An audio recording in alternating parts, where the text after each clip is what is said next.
E agora, nosso momento esperado do dia também para começar as palestras, convidamos a Larissa Chaves, natural de Salvador, Bahia, que atua no movimento espírita desde a juventude, realiza palestras e estudos espíritas presenciais e virtuais, e trará hoje o tema Tormentos da Ansiedade, entendendo o nosso tempo e o tempo de Deus. Bem-vindo, Larissa.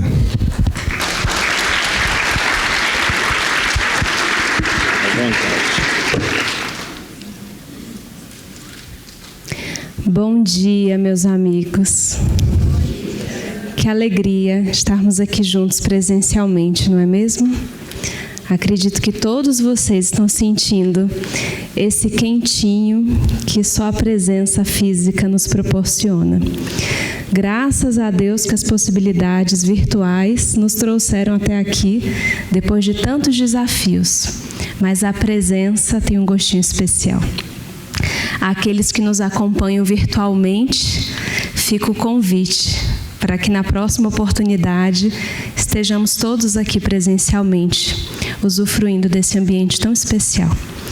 Nossa gratidão profunda a todos os amigos envolvidos nos trabalhos, na organização.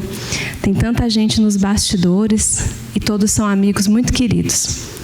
Muito obrigado, Gustavo, que nos convidou, e a todos aqueles que estão à frente da organização. Eu acho tão interessante que quando nós temos um tema que nos é confiado, em geral, não é um tema que nós temos facilidade de falar. Em geral, é um tema que nós precisamos estudar. E esse tema tão bonito, né? Olha, Lu, tem uma pesca aqui para mim, viu? Que eu estava pensando como que eu ia repetir o tema. Mas está aqui, ó, Tormentos da Ansiedade, entendendo o nosso tempo e o tempo de Deus. Quando eu me deparei com o tema, eu falei, nossa, que maravilha. Que oportunidade, não é mesmo, de aprofundar os estudos nessa questão com a qual eu lido cotidianamente na minha profissão. Mas vocês sabem que casa de ferreiro, como que é o resto? Então, nada do que nós vamos trazer aqui, todas as reflexões apresentadas, não se trata de um caminho que eu já percorri e sou expert nesse caminho. A gente está junto nesse caminho. Tudo que a gente vai conversar aqui são reflexões profundas que eu preciso utilizar cotidianamente na minha própria realidade. A começar por hoje. Olha que interessante, a gente vindo para cá, e a gente já estava com o horário certinho para chegar aqui. Lu é minha testemunha, né? Carol está lá na cozinha. O que aconteceu? A gente sai da casa da Carol, o Uber resolveu abastecer o carro. E quando ele estava abastecendo o carro e foi pagar, não conseguia fazer o Pix. E Lu e Carol super tranquilas, porque afinal de contas, para quem que era o tema da ansiedade? Quem que era necessitada desse tema? E quem que ia falar primeiro? Eu. Então, vocês percebem que um tema que é apresentado para um palestrante não se trata de algo que ele sabe e que ele tenha condições, pode ser, e que ele tenha condições de falar desse lugar de, nossa, façam isso, façam aquilo, leiam. Não é nada disso. Eu preciso falar para que, inclusive, eu consiga falar sobre o tema, porque se vocês me olharem com cara de que eu vou apresentar uma pílula mágica, já começa tudo errado. Então, a minha primeira fala é essa. Esse caminho que eu trago hoje como proposta, nesses 50 minutos que estaremos juntos, pode botar um pouquinho mais para lá. Prontinho, então sigamos. Então, esse caminho, essa proposta de reflexão que nós trouxemos hoje para esse tema que nos foi confiado, é um caminho que nós percorreremos juntos. E eu lido com esse tema na minha própria caminhada há bastante tempo. Eu vou trazer algumas coisas de reflexões de outras pessoas, de outros exemplos, do Evangelho, da vida de Leon Denis, mas eu vou trazer uma pitadinha também de experiências pessoais para que a gente possa caminhar juntos nesse tema. Em Eclesiastes 3, uma passagem que inclusive é bastante conhecida, né? Muitas pessoas citam e eu leio com frequência para ver se, de tanto escutar, a coisa começa a entrar na nossa cabeça. Há tempo para todo propósito debaixo do céu. E aí a passagem se sucede, tempo de nascer e tempo de morrer, tempo para cada uma dessas coisas que, em geral, nós temos dificuldade de aguardar. Nós queremos que aconteçam no nosso tempo, na nossa hora. E quando eu refletia sobre o tema e estudava algumas apresentações desse tema por diversos autores, me veio na mente um triângulo. E eu queria que a gente pensasse hoje esse tema visualizando esse grande triângulo. E para tratar da ansiedade, visualizando, é como se fosse um tríplice aspecto para abordar esse tema. Como se nós precisássemos olhar cada vértice desse triângulo para não chegar num quadro de transtorno de ansiedade. Então, esse é um primeiro ponto.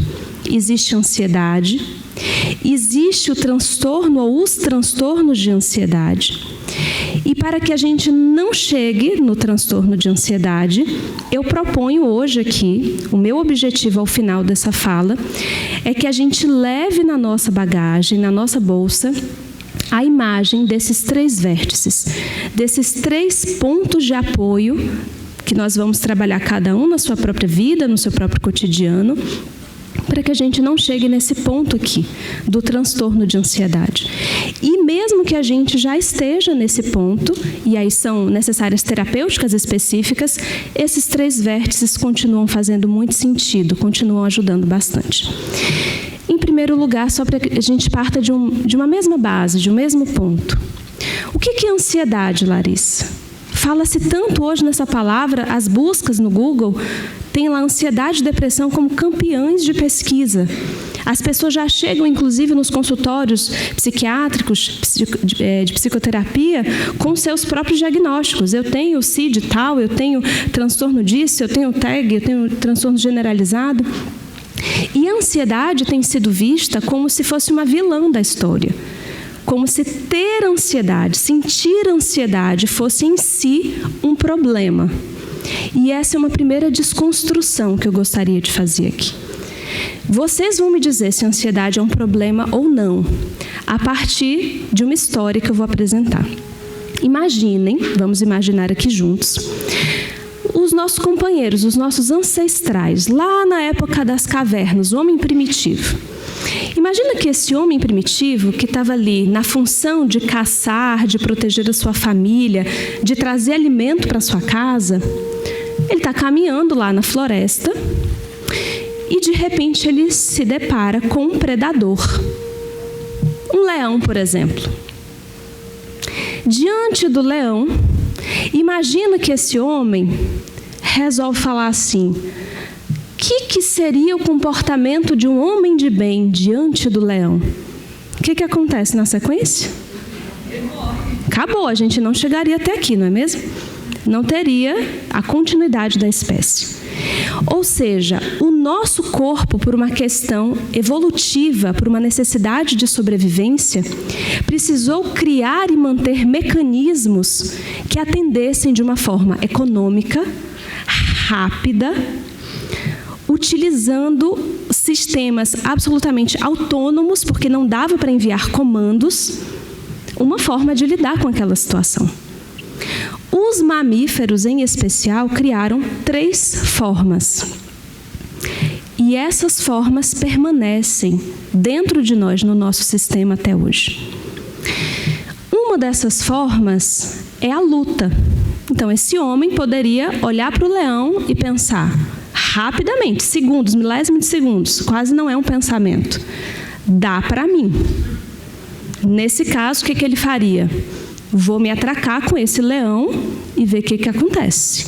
Então, ele vai usar todo o organismo, toda a bioquímica do seu psiquismo, para que ele possa sobreviver a esse confronto com o predador. Então, esse é o sistema de luta. Como que isso é escolhido?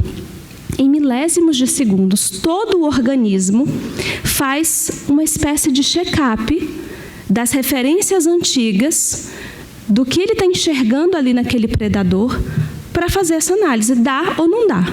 Enfrento ou não enfrento? Num segundo momento, se ele percebe em milésimos de segundos, não dá para mim, qual que é a outra opção? Fugir. Eu tenho uma informação, eu conto essa história há um tempo, né? Eu tive uma informação recente que o meu homem primitivo interno mudou as estratégias. Vocês sabiam que os ursos são experts em subir em árvores? Se o meu homem primitivo encontra um urso, no meu psiquismo eu acho que eu tentaria subir na árvore, não adianta. Eles sobem, são ótimos em subir em árvore. Então, na tentativa seguinte, que seria fugir, todo o organismo vai liberar adrenalina, cortisol, ou seja, o hormônio do estresse, vai funcionar com muita rapidez, economizando toda a atividade mental, toda essa parte reflexiva que a gente usa aqui no Congresso, tudo isso é rebaixado, porque com muita rapidez esse corpo tem que responder à fuga. E coisas acontecem que fogem da capacidade normal daquele organismo. Vocês já devem ter visto relatos, por exemplo, de mães que não sabiam nadar e o filho caiu na água e essa mãe se jogou na água, pegou o filho, sabe Deus como saiu da água. O que aconteceu ali? Esse mecanismo foi acionado. Quem comanda esse organismo é algo muito pequenininho que fica aqui dentro chamado amígdala. E não é aquela outra que dá amidalite, não, tá? É uma outra amígdala. É ela que manda o comando de liberado. Abre a porteira, rebaixa toda a atividade desse córtex pré-frontal que faz a gente refletir, faz a gente coordenar as ideias e fala, tem que ser, rebaixa tudo isso e tem que ser o sistema de sobrevivência. Então, nós falamos de 2 mecanismos. Recentemente, a neurociência descobriu que um terceiro mecanismo, que já era visto entre os animais, também permanece entre os mamíferos humanos, que é o congelamento. Quem aqui nunca assistiu uma cena de um animal que, por exemplo, está sendo perseguido por um leão, por uma onça, alguma coisa, ele fica absolutamente enrijecido e, de repente, o predador cheira, dá a volta e vai embora. Porque, da perspectiva do predador, aquele animal potencialmente morto, porque ele está paralisado, pode, quem sabe, estar morto ali há bastante tempo, aquela carne não está mais fresca, não faz mais sentido para ele, ele vai atrás de outro. Nesse milésimo de segundo que cheirou e olhou para trás, o mamífero levanta e sai correndo. Nós também temos esse mecanismo de congelamento, ainda hoje. Esses 3 caminhos de resposta a eventos estressores permanecem. E a minha pergunta para vocês é, isso é um problema? Ter esses mecanismos funcionando para eventos estressores, isso é um problema? Não, isso não é um problema. Pelo contrário, obrigada a esses mecanismos que nos trouxeram até aqui. Eles fazem parte do bom funcionamento de um organismo. Ter respostas rápidas, imediatas para a nossa sobrevivência. Então, a ansiedade em si consiste nessas possibilidades de resposta. Por isso que os sintomas de ansiedade, quando a pessoa diz assim, eu estou com alguns sintomas de ansiedade, em geral, do que ela está falando? Ela está falando de um coração acelerado, que pode virar uma taquicardia, ela está falando de uma sudorese, de pelos eriçados, ela está falando de uma coisa assim na garganta, de uma boca seca. A junção desses sinais fisiológicos diz respeito à resposta do nosso corpo a eventos estressores e a tentativa do nosso corpo de sobreviver a esses eventos estressores. É isso, e está tudo maravilhoso. Hoje a gente não está, em geral, andando na floresta, não está encontrando o urso e não está encontrando o leão. Quais são hoje os leões e os ursos e os potenciais predadores de nós mamíferos humanos? Outras pessoas, às vezes é aquela pessoa que no nosso trabalho, o chefe, o colega de trabalho, né, gera em nós a sensação de, meu Deus do céu, eu estou sendo ameaçada, minha vida está em risco. Porque para o nosso organismo e para o nosso psiquismo, número 1, não tem diferença entre um predador real e um predador fictício. Então, entre o leão da selva e aquela pessoa que eu coloquei no lugar de ameaça, o meu organismo não entende, não consegue flexibilizar. Nossa, Larissa, isso aqui é um leão de verdade, isso aqui não é um leão de verdade. Da mesma forma, em relação à nossa imaginação, aquilo que a gente cria, e a gente tem uma obra do Emmanuel que vai explicar isso com muitos detalhes, Pensamento e Vida. Isso que a neurociência vai explicar do ponto de vista fisiológico, a gente tem notícias de todos os bastidores. Do quanto pelo pensamento e pela vontade, nós não criamos apenas a nível celular, a nível orgânico, nós plasmamos essa realidade. Ela, inclusive, pode ser vista pelos espíritos desencarnados ou por médiuns. Então, se eu começo a criar um cenário estressor, um cenário de potencial risco de vida, risco de sobrevivência, todo o meu corpo reage como se aquilo fosse real. E não tem quem diga que não é. O corpo reage dessa forma. Então, observem que se eu estou num mecanismo que é o meu corpo reagindo a isso, uma pessoa do meu lado dizendo assim: Larissa, fica tranquila, isso não é verdade. Vai funcionar? Não vai funcionar. Porque o que está acontecendo não está acontecendo nesse campo aqui. Esse campo que chegou por último. Esse campo que nós valorizamos tanto, mas que é tão recente. O processo de reflexão, de cognição, todas essas funções mais refinadas, elas chegaram por último. Tanto no processo evolutivo, lá daquele homem das cavernas, quanto no desenvolvimento que nós fazemos da infância até a vida adulta. Vocês vão fazer aqui um levantamento. Com quantos anos vocês imaginam que essa parte que chama córtex pré-frontal ou neocórtex, que é responsável por esperar a minha vez, dar fala para o outro, saber as regras sociais, como me comportar, todo esse aprendizado, as funções que são responsáveis por isso, como se fosse ali os gerentes, né, que administram o nosso psiquismo. Com quantos anos vocês acham que esse processo, a nível cerebral, termina de se formar, se consolida? Podem chutar. Quantos? 21. Quem dá mais, quem dá menos? 25? Existe uma primeira consolidação aos 25 anos e esse processo continua por conta da neuroplasticidade eternamente.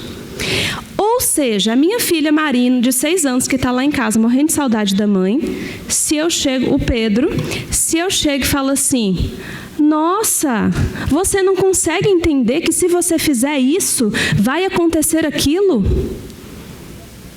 Não consegue entender. E os pais falam para mim: nossa, mas entende sim, porque o meu filho é muito inteligente, porque ele já sabe falar inglês, porque não sei o quê, não sei o quê. São processos absolutamente diferentes. Refrear os impulsos, controlar essas questões todas de comportamento, de normas sociais, entender a relação entre causalidade e aquilo que aconteceu como efeito, não são processos iguais a desenvolver linguagem, repetir palavras e armazenar informações no cérebro. São áreas diferentes e essas áreas, esses circuitos não estão formados na infância. Então isso quer dizer que a gente senta e fica esperando terminar de formar para educar os filhos? Absolutamente, claro que não. Mas eu tenho que saber qual a minha expectativa sobre aquilo que eu ensino. Se eu espero que essa criança vai responder como um adulto de 25 anos, que tem esse aparato formado, eu vou estar sempre frustrado, porque ele não vai responder dessa forma. E isso faz toda a diferença quando eu percebo que o processo que vai levando ao transtorno de ansiedade muitas vezes tem a ver com essa expectativa de resolver as minhas respostas fisiológicas a eventos estressores do ponto de vista reflexivo, do ponto de vista cognitivo. Como se eu simplesmente dizendo para mim mesma: Larissa, fica calma, Larissa, isso não é realidade, Larissa, não tem nada aí, olha esse medo de altura seu, ou esse medo da rua escura, ou esse medo de ir para o trabalho. São vias diferentes. Aquilo que acontece do ponto de vista fisiológico não será totalmente resolvido do ponto de vista cognitivo. É como se um estivesse falando árabe e o outro está falando inglês. Não acontece a comunicação. Se tem alguém aqui na minha frente passando por uma crise de ansiedade, com todos aqueles sintomas apresentados, eu vou precisar agir primeiro do ponto de vista fisiológico. Depois a gente pode conversar. E qual que é esse caminho? Sempre pela respiração. A única forma da gente acalmar questões fisiológicas que deveriam acontecer de uma forma autônoma e que estão descompassadas é pela respiração. Porque é um processo autônomo e, ao mesmo tempo, é um processo sobre o qual você pode agir. Eu estou respirando aqui sem pensar na minha respiração, mas se eu começo a pensar na minha respiração, eu gero uma resposta imediata para todo o meu organismo. Então, isso é uma primeira coisa. O foco da nossa conversa hoje não está aqui nos transtornos de ansiedade. Está nessa ansiedade que nós acabamos de conversar. Como que eu vou chegar nos transtornos de ansiedade? Se o tempo inteiro a minha vida tiver gatilhos de eventos estressores e cotidianamente o meu corpo sentir que está sob ameaça. Está sob ameaça no trânsito, está sob ameaça no trabalho, está sob ameaça em casa. O tempo inteiro o meu corpo entende: estou sob ameaça, estou sob ameaça, estou sob ameaça. Como dizia Pitt, pane no sistema, alguém me desconfigurou. Ou seja, dá um bug no sistema.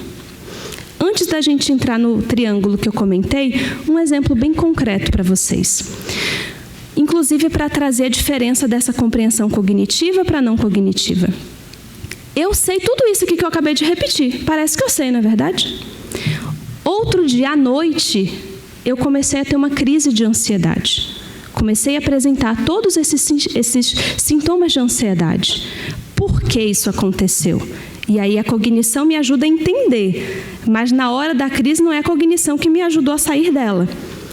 Eu tenho 2 bebês que têm 1 ano e 1 mês. Isso significa que há 1 ano e há 1 mês eu não durmo direito. Com exceção da última noite que eu dormi muito bem, graças a esse evento. Obrigada, Gustavo.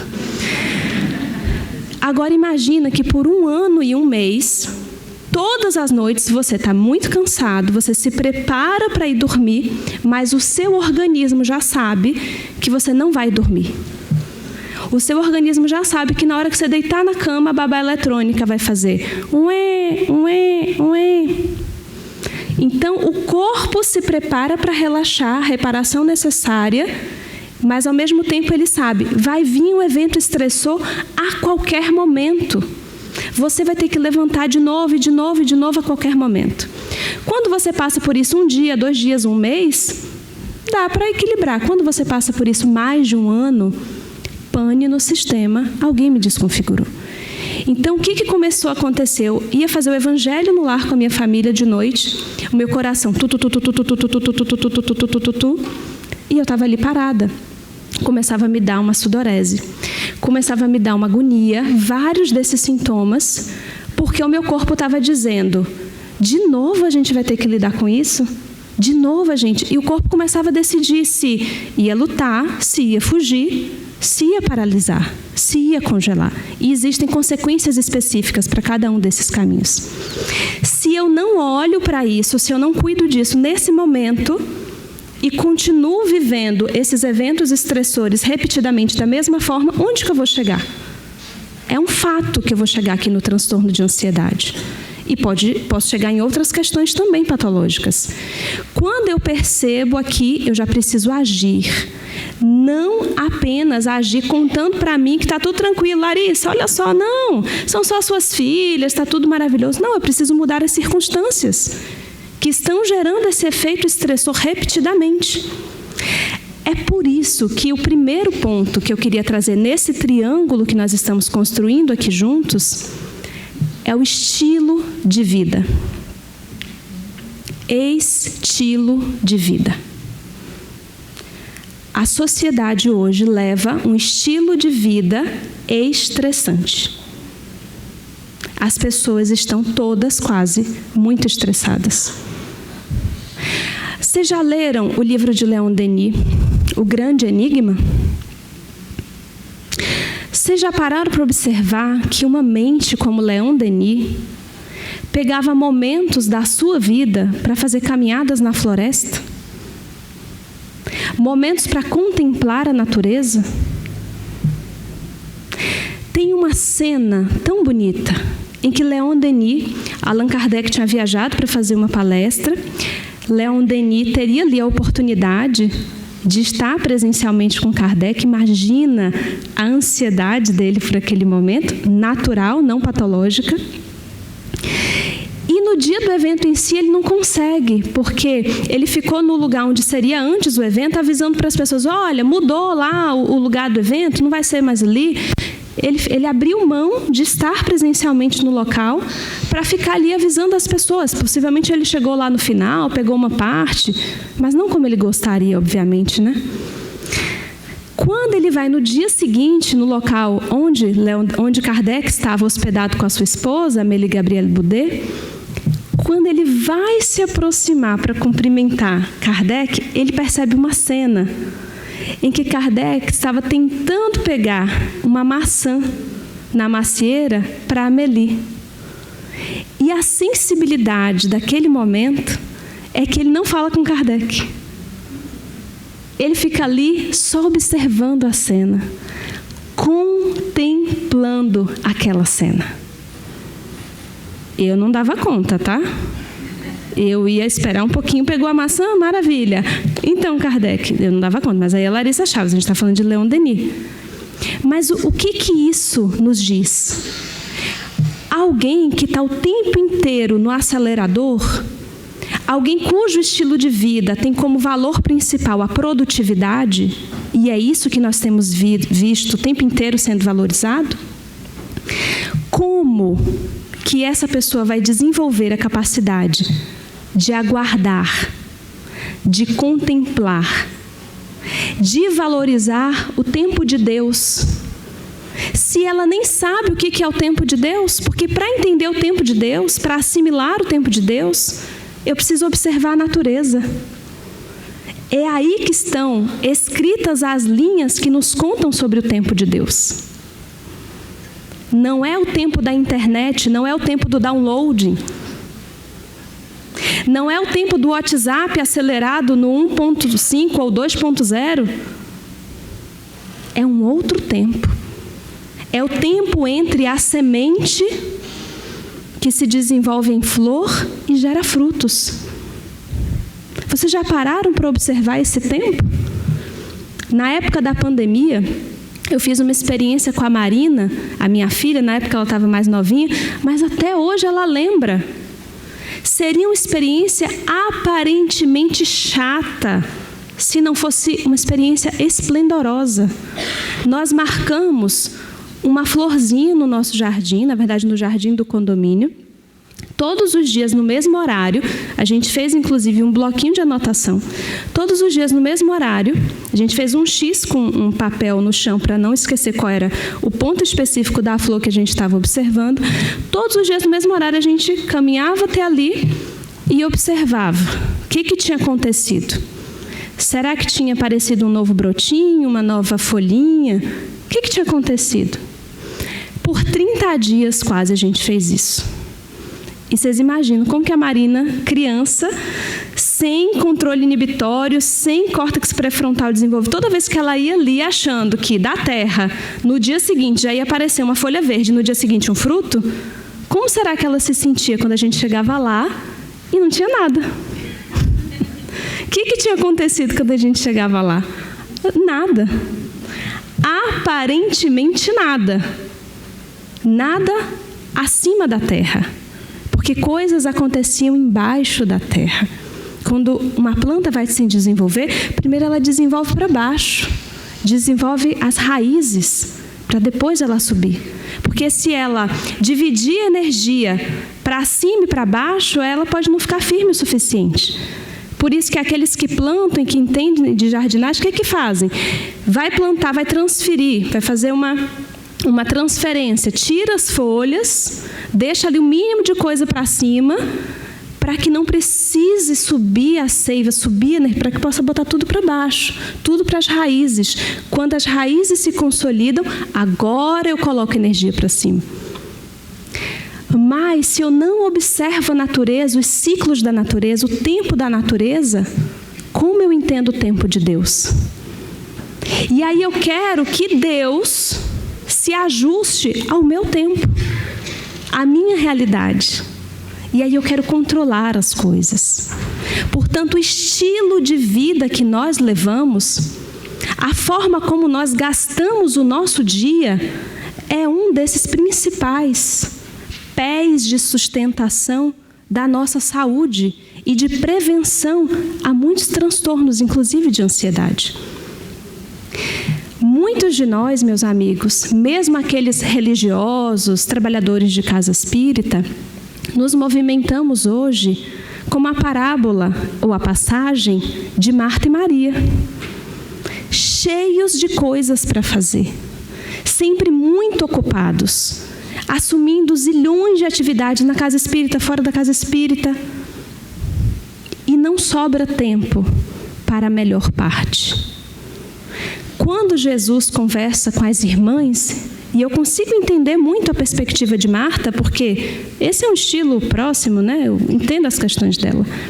Eu entendo que, imagina, Jesus vai vir à sua casa. Você vai deixar a coisa lá de qualquer jeito? Se me falam que Jesus vai lá em casa, eu fico desesperada, que está um caos.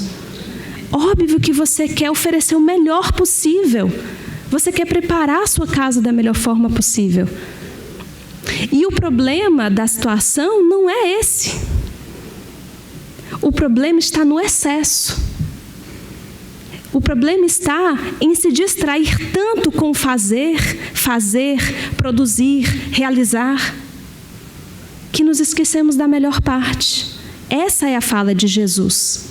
Quando ela vai cobrar, porque ela fez, aconteceu, trabalhou, e a irmã ali aos pés de Jesus, ó, encantada. E ela, mestre, o senhor não vai falar nada não? Ó, estou aqui me acabando. E ela está aí, só aproveitando o momento. Estou aqui na organização do evento, subindo, descendo, e outra, a irmã está ali, sentada, aproveitando. E Jesus diz: Marta, Marta, te afadigas com tantas coisas, e Maria escolheu a melhor parte. Há uma mensagem de Bezerra de Menezes, pela mediunidade de Divaldo Franco, chamada Convocação. Foi uma mensagem que ele trouxe mediunicamente lá no Grupo Espírita André Luiz, no Rio de Janeiro. Eu tive a oportunidade de escutar presencialmente, vestir a carapuça presencialmente e depois reler, porque foi publicado numa obra, e entender que o problema ali da cena, porque eu ficava tentando defender Marta, né? Tentando dizer, mas se ela tivesse dado uma ajudada para a irmã, as duas estavam ali aproveitando a lição do mestre, né? Uma ficou sobrecarregada. E na mensagem Bezerra nos diz assim: a proposta de Jesus é que tenhamos as mãos ativas de Marta e o coração apaziguado de Maria. Então, o estilo de vida que nós estamos convocando a mim mesma e a todos a refletir sobre é esse equilíbrio entre as mãos operosas de Marta, porque o fazer é importante, a realização e a concretização é super importante, mas é preciso que o nosso coração esteja tranquilo, inclusive quando as mãos estão operosas. É preciso que eu esteja na atividade espírita, ou familiar, ou profissional, fazendo, realizando, concretizando, mas que eu observe como meu coração está enquanto eu faço tudo isso. Qual a mensagem que eu estou enviando para o meu organismo? Ou será que eu estou tão desconectado do que eu sinto, do que eu penso, que eu nem sei dizer? Eu converso com pessoas que chegam na minha frente e eu digo assim: como que você está chegando hoje? E a pessoa olha para mim: não sei. Aquele é o primeiro momento que ela parou em uma semana para pensar como que ela está se sentindo. Então, se eu observo que o meu estilo de vida já é agitado, já é corrido, eu preciso observar no que eu posso mexer para trazer mais presença naquilo que eu faço. Porque eu posso ter todos os meus horários preenchidos e o problema em si não é esse. Sabe qual que é o problema? É quando eu estou assistindo a palestra e a minha cabeça já está no almoço lá de casa. Quando eu estou no almoço lá de casa, a minha cabeça já está na atividade seguinte. Quando eu estou na atividade seguinte, eu já estou na segunda-feira. Então, eu nunca estou onde eu me encontro. E isso deixa o nosso coração intranquilo. Portanto, o exercício de um estilo de vida que nos proporcione o equilíbrio entre as mãos operosas e o coração apaziguado entre Marta e Maria é a presença.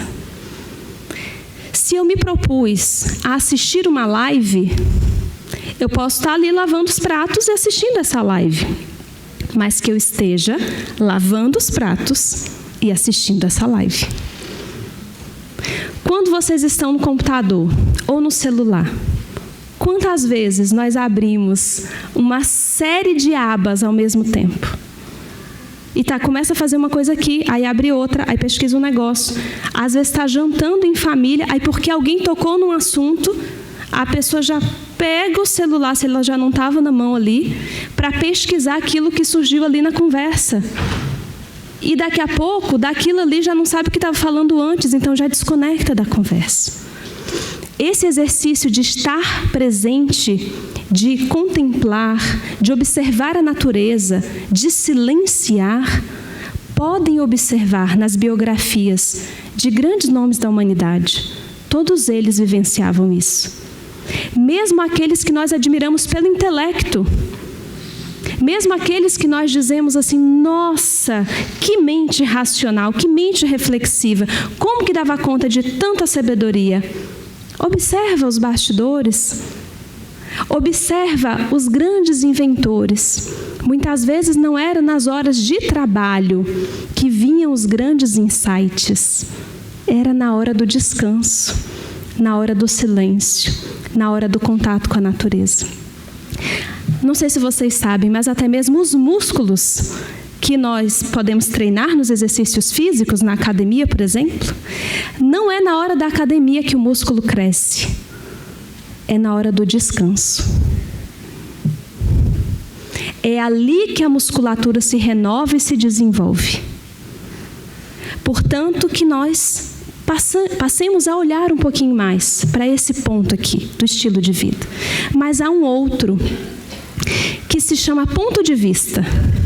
Então, temos o estilo de vida, temos o ponto de vista. E nos ancoramos na mensagem do Evangelho segundo o Espiritismo, o item ponto de vista, que também foi publicado na Revista Espírita, lá de 1862. Depois foi feita algumas modificações e publicado no Evangelho segundo o Espiritismo. Teoricamente, todos nós que estamos aqui temos um ponto de vista espiritual sobre a vida. Teoricamente. Teoricamente, se estamos num congresso espírita, o paradigma, os óculos que utilizamos para enxergar o mundo são óculos espirituais. Se eu disser aqui, somos todos peregrinos, espíritos, viajantes, é alguma novidade para vocês? Todo mundo já escutou isso, já leu isso, talvez muitas vezes.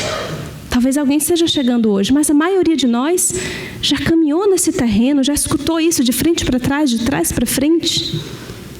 Agora, se eu perguntar, vocês vivem sob essa perspectiva diariamente?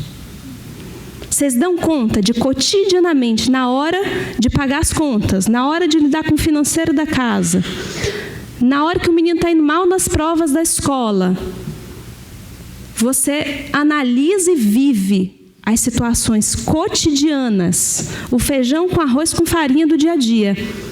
Dessa perspectiva de um ser peregrino, um espírito caminhando na terra para avançar, para se colocar em condições de contribuir com a parte que lhe cabe na obra da criação.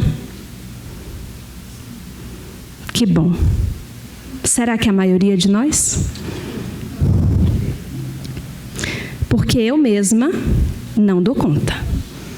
Se eu contabilizasse em horas, eu passaria vergonha e teria que me desconvidar para o evento. Porque existem momentos em que eu passeio nessa frequência. E existem momentos em que eu faço assim: ah, Larissa, deixa isso aqui na caixinha, vamos lidar com a treta aqui mesmo, assim, diretamente. Tem vezes que eu olho para minha filha de 6 anos e eu tenho que me lembrar: Larissa, é um espírito imortal, trouxe uma bagagem, você não vai resolver tudo agora, não.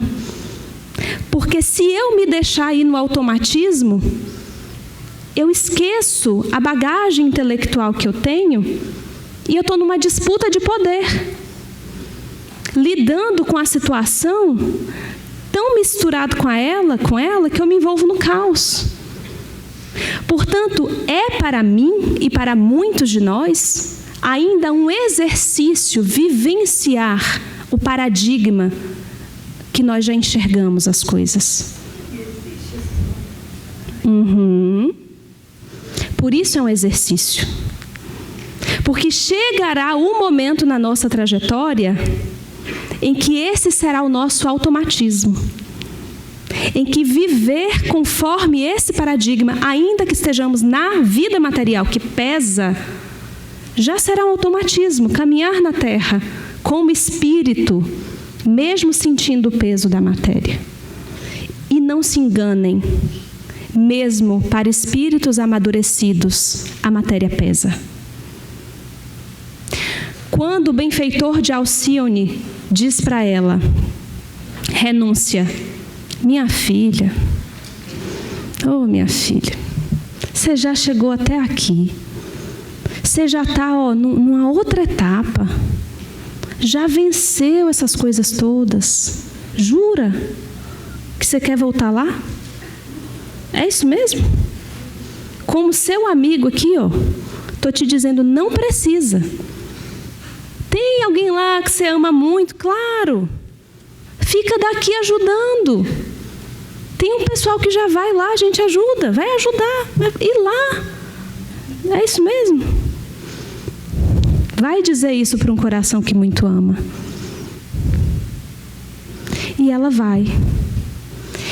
E lida com as questões da matéria, sentindo as questões da matéria, mas obviamente com costas já largas pelo amadurecimento espiritual para lidar com essas experiências. Só que espírito evoluído não é um robô que não sente as coisas, parece que é fácil lidar. Sente. Quanto mais a gente amadurece, mais a gente sente. Porque quem não sente está anestesiado, está congelado, está paralisado. Isso é adoecimento. Quanto mais a nossa capacidade de amar se alarga, mais a gente sente. E sente o que é bom e o que é ruim. Mas sabe lidar com o que sente. Sem jogar para debaixo do tapete, sem negar, sem congelar, sem anestesiar. Essa é a diferença. Não é deixar de sentir. Esse estado de eu não estou sentindo nada, nem medo, nem calor, nem fogo, não vai dar mais para chorar nem para rir. Isso é descrição do CID, de embotamento emocional. Isso não é evolução espiritual. Portanto, quando a gente observa esse ponto de vista, o ponto de vista espiritual, o nosso desafio hoje já não é enxergar as coisas sob esse prisma, é viver.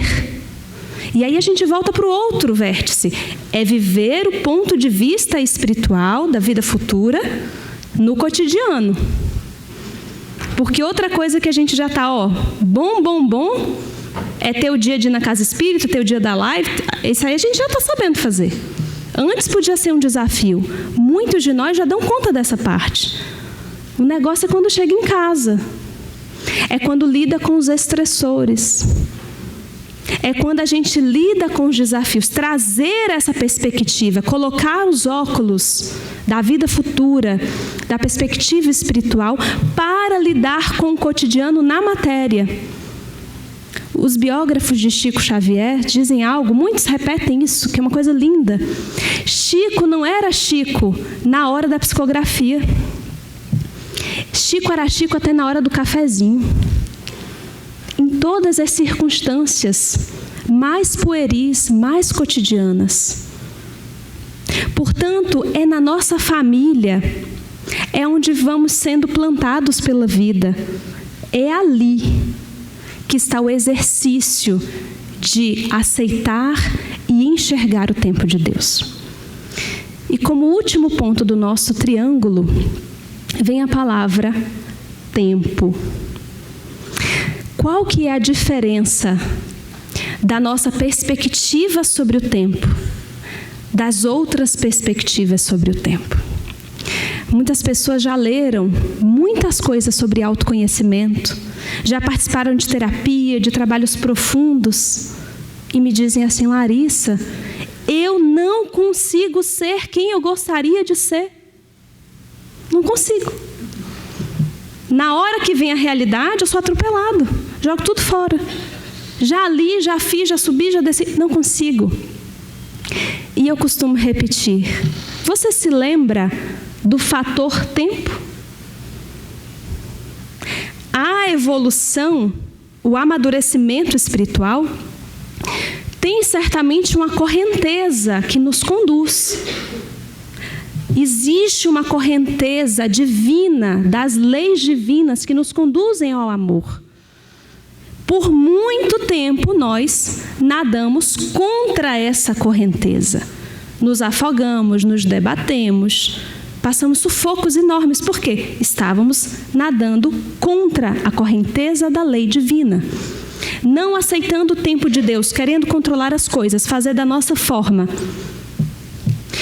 Quando eu mexo no meu estilo de vida, no meu ponto de vista sobre as coisas e começo a nadar, se não nadar a favor, pelo menos boiar ou sentir, a correnteza me levando, já ajuda.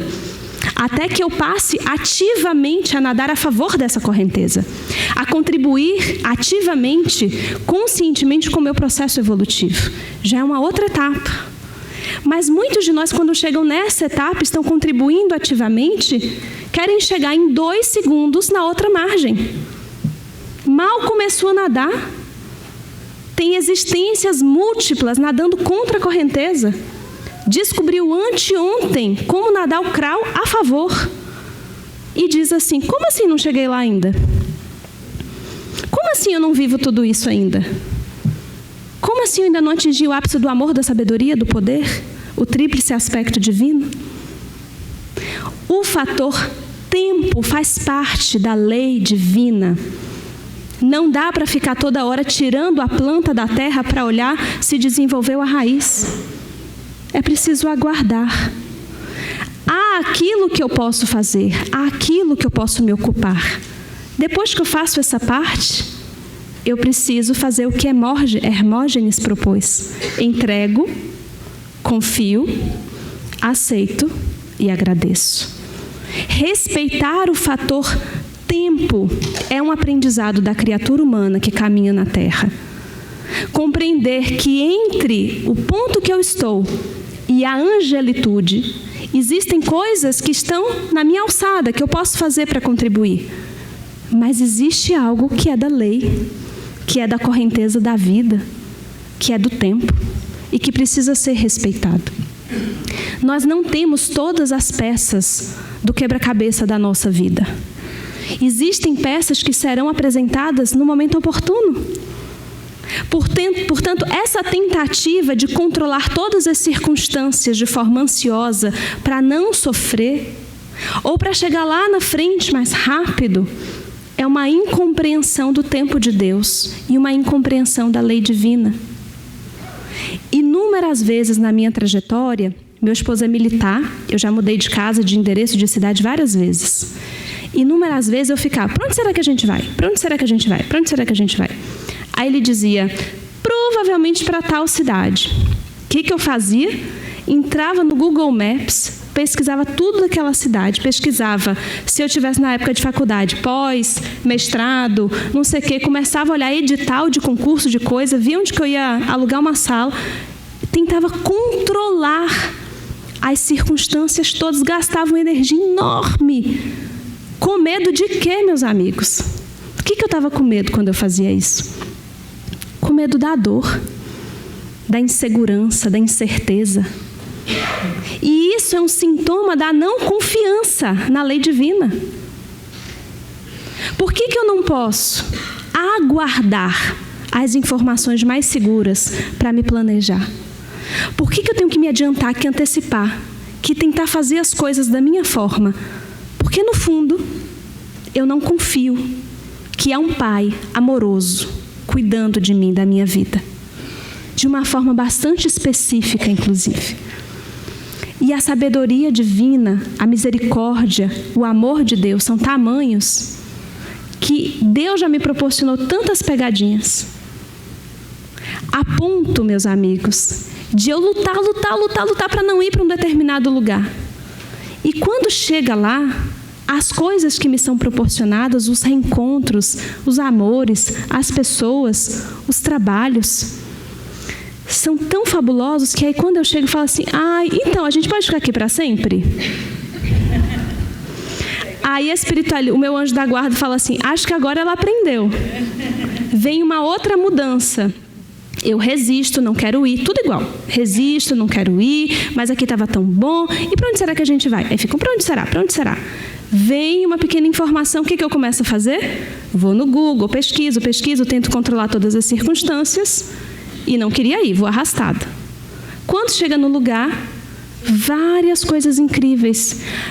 Como se fosse aquela cena que eu já vi uma imagem em que Jesus está segurando atrás de si um urso de pelúcia gigantesco e está pedindo para a menininha, para a criança, bem acabadinho assim que está na mão dela, fala, me dá esse. E ele está aqui com um gigantesco, que é a criança.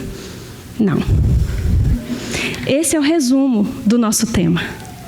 A nossa incompreensão do tempo de Deus faz com que nós resistamos a essa correnteza que nos arrasta ao amor, à misericórdia, ao crescimento. Tentando fazer a parte que é de Deus e deixando de fazer a nossa.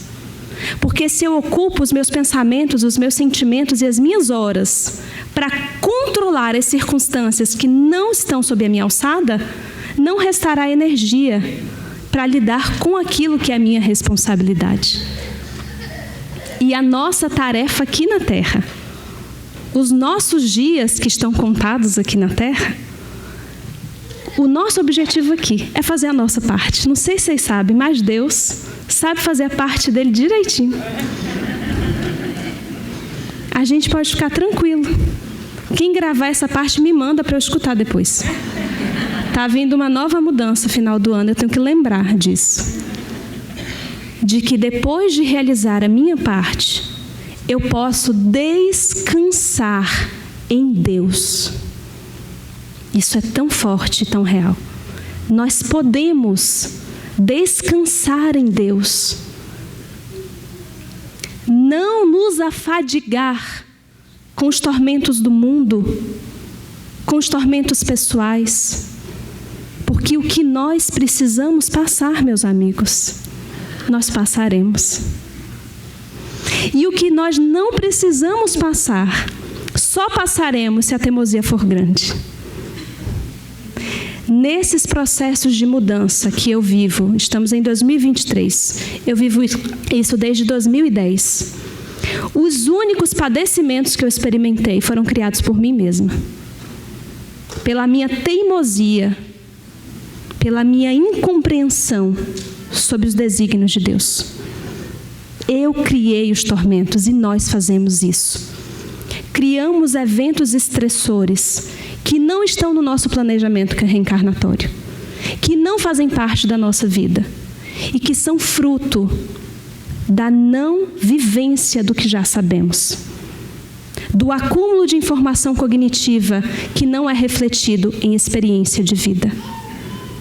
Portanto, eu desejo profundamente a cada um que está aqui hoje, a cada um que nos escuta, que nos assiste, e a mim mesma, que passemos a observar como vivemos, quão presentes estamos na nossa vida.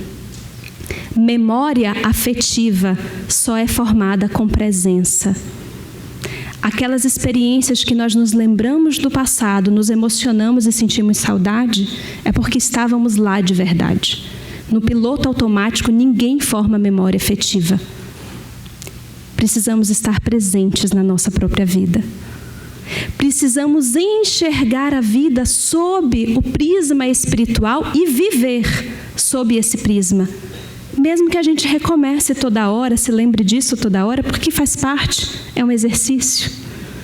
E por fim, precisamos entregar ao tempo, a Deus, aos benfeitores, aquilo que não é a nossa tarefa. Então, diante de qualquer circunstância, a pergunta é: eu tenho algo a fazer de concreto sobre isso? Eu tenho peças do quebra-cabeça suficientes para agir sobre essa situação? O que eu posso fazer? Não no pensamento. O que eu posso fazer concretamente? Eu posso fazer isso, isso e isso. Pronto, eu faço isso, isso e isso. E depois eu entrego.